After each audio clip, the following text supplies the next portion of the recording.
So what we enable is creation of an agent. That's the starting point, because an agent is something that is sitting between the end user, which could be someone invoking the agent API or someone talking to the agent directly, just like you talk to the chat GPT. And the agent creation that we make happen in turn can invoke APIs in your backend systems to make stuff happen. So we make it really easy to create an agent. An agent can be created using, give us some your website or documents or Google Drive or some corpus. That agent can say, all right, this is what I'm supposed to do.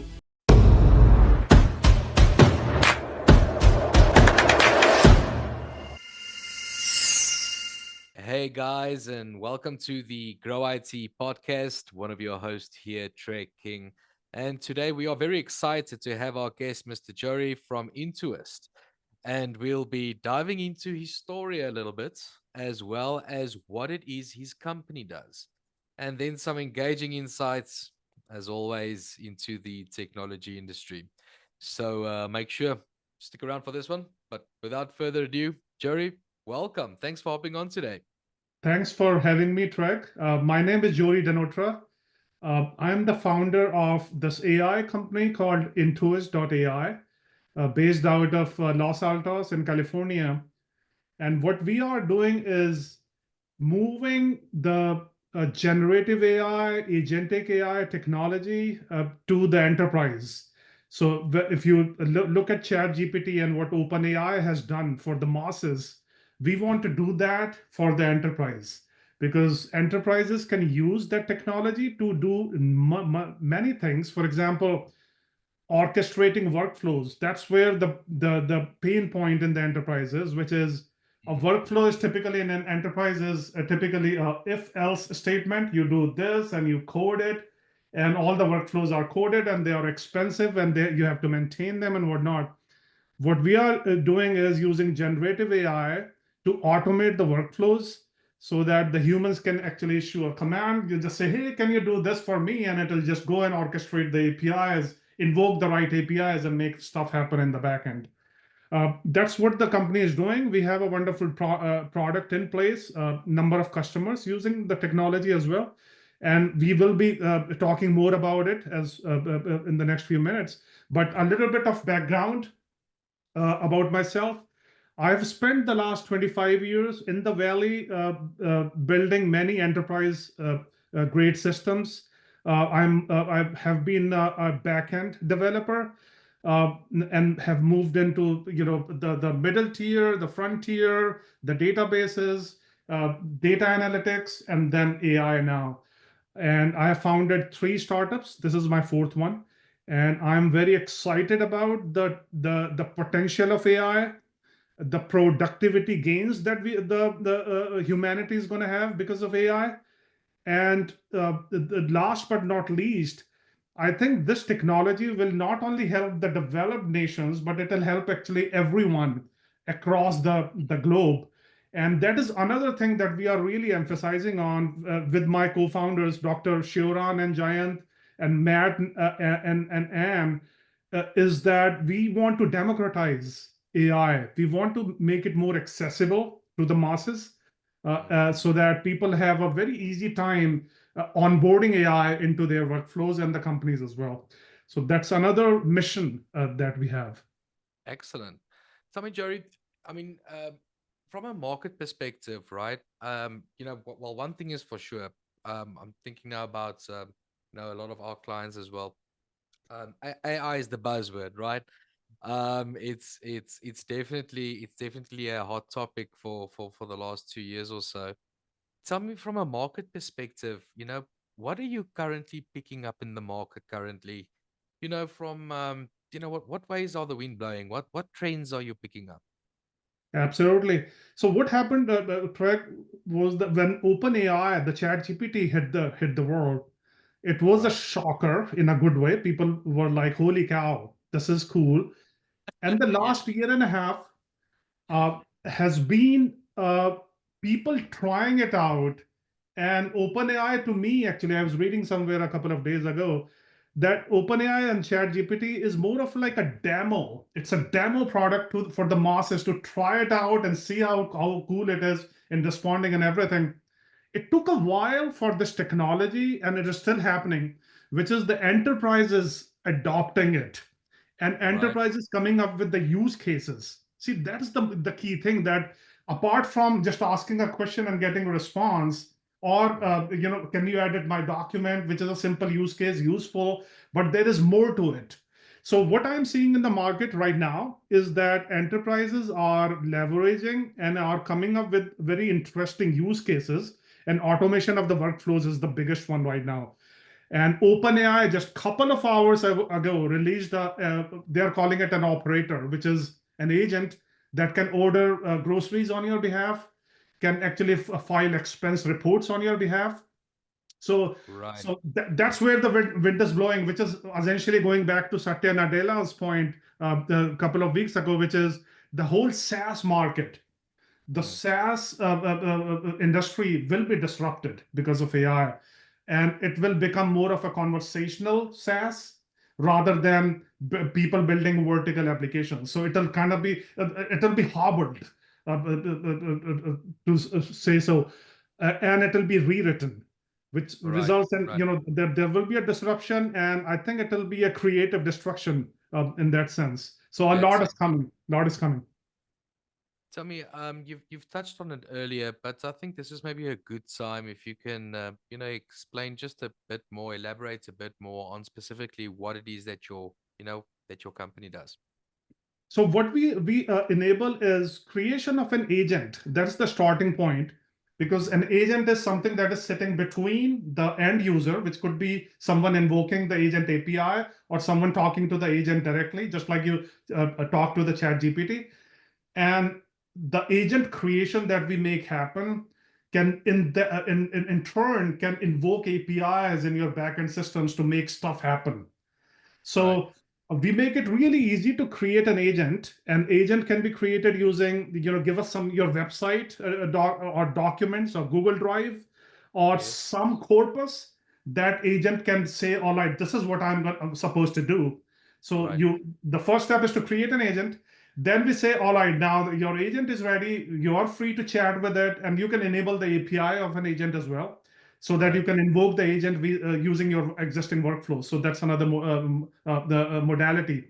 Now, Mm. once an agent is ready, we also let you register APIs with the agent that, hey, your job, based on the questions that you're asked, your job is to invoke the APIs, the correct APIs, orchestrate the APIs. And the API could be go to my Salesforce CRM system and update this record, go to Good. HubSpot and update my marketing record, or go to some my Oracle database and say that the sales report, update the sales reports, and that agent, orchestrate stuff. We don't stop there. We also let you create hierarchy of agents. So you can Yes. create a CRO. Let's say you have a chief revenue officer agent, and which is like a highest level agent. Now you can have a VP of sales, and VP of sales in South Africa, a VP of sales in North America, and you have, let's say, 10 agents. Now you can connect all these agents to the top level CRO agent, and now your CRO can actually just say, hey, what's going on in my organization? And it'll actually make calls to all the agents down below and get all the, roll up of the things and all that. So this agent creation, agent orchestration, and APIs in the back end is what we do. That's quite profound. I'm just thinking, um, we help a lot of our clients when it comes to, you know, talking to their clients, and structuring deals for them and thus forth. And I had to stand in for one of my sales guys the other day. And specifically, I spoke to a couple of companies, whereas they wanting the services as well, where there's one thing I did not know. There's so many companies that still using such old like legacy systems. Right. I couldn't believe it. But except now for that and the challenges they've got, because a lot of them has bought, these obviously off the shelf kind of Uh-huh. softwares for maybe for a different department and things like that.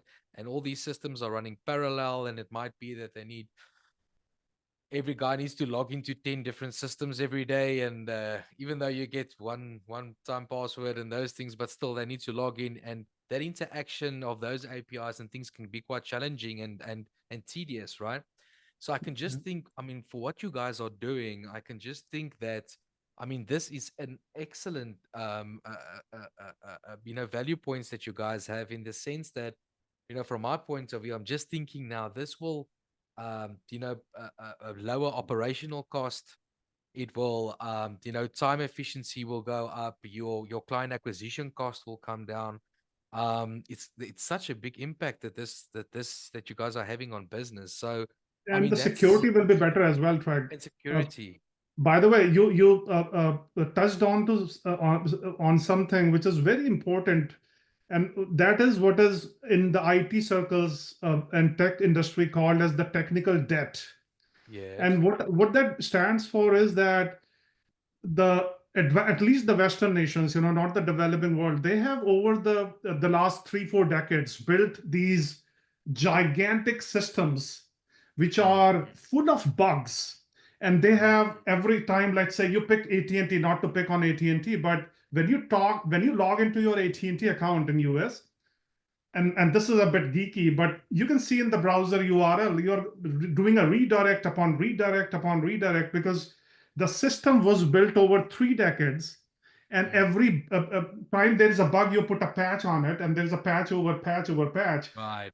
The Right. system is somehow working, and no one has the courage to touch it, because if there is a security leak, AT&T will lose billions of dollars overnight. So this whole thing, if has to be rewritten, and these whole systems will have to be rewritten using AI, which is Mm, another killer use case, by the way, which is the AI assisted coding is bug free, is gonna result in a lot of, that's like another like huge opportunity for entrepreneurs, which is to just pick a system which has been written for over 4 decades, just rewrite it using AI. And right. number one, it'll be bug free. Number two, it'll result in lower costs for the end user, because now the maintenance is not that big, because you don't have to hire 10,000 developers to maintain. So that is, and it'll result in overall productivity, because the users will have a better experience, the owner companies will be paying less, and so on. So the Right. ripple effects of this technology are still not, like, people are still not seeing through it, 10 years down the line, in that sense. Good point you're making there. Tell me I mean, you've been in business for a long time. I mean, this is, I think you mentioned, your third one, fourth one, Yeah, yeah, fourth one. and obviously there's bumps along the road. It's not always roses, right? So there's always as they say, it's never a straight line to getting to the top. Could you maybe explain, like, in one experience that you maybe had in the past where you had a challenge of, growing the business, and what you guys did to break through that glass ceiling, or whatever it may be. Oh yeah, or as they call it, the bamboo ceiling, which is in America for Asians. So, I well, the should thing is, remember that. That's awesome. Yeah. yeah, it's a track. So the thing is, in the startup circles or entrepreneurs, and all entrepreneurs, hats off to them. Uh, it is all about how many times you can take it on the chin. Right. uh, how many times you're done as like, I can't take it, and you stand up again, and you're ready to tackle the problem yet again.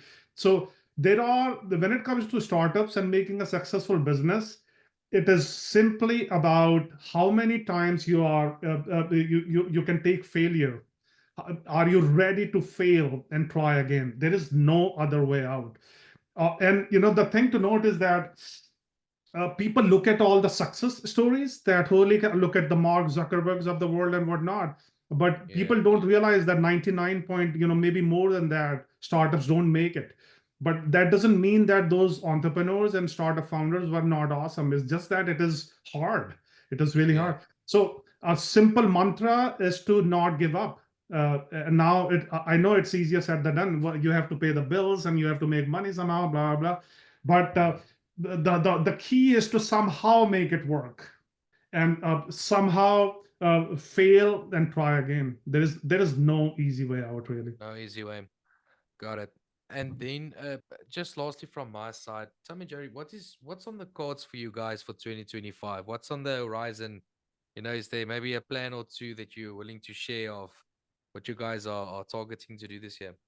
Well, the biggest is to go. The plan is to go in the enterprise and start building value for the enterprise, showing them the value of Right, AI. right. And it is very well known now in the industry that there have been a lot of pilot projects going on in the enterprises, and they are stuck as well.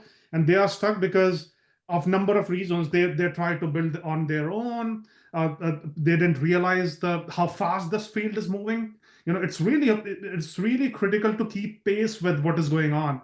OpenAI is building, like, releasing a model every other week, so it's very hard. Yeah. So the plan this year is to go in the enterprise and create some compelling use cases and the value propositions for the enterprise.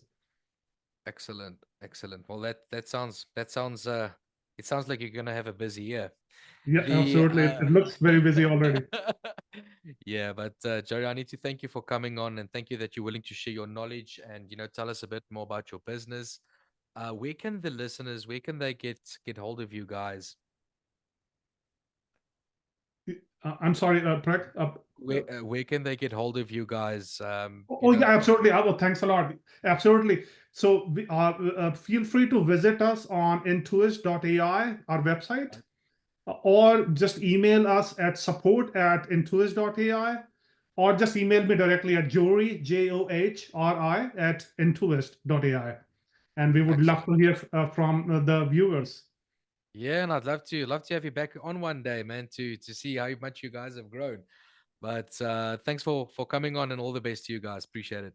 Thanks a lot, Trek. Thanks for having me. Have a wonderful rest of the day. Thanks.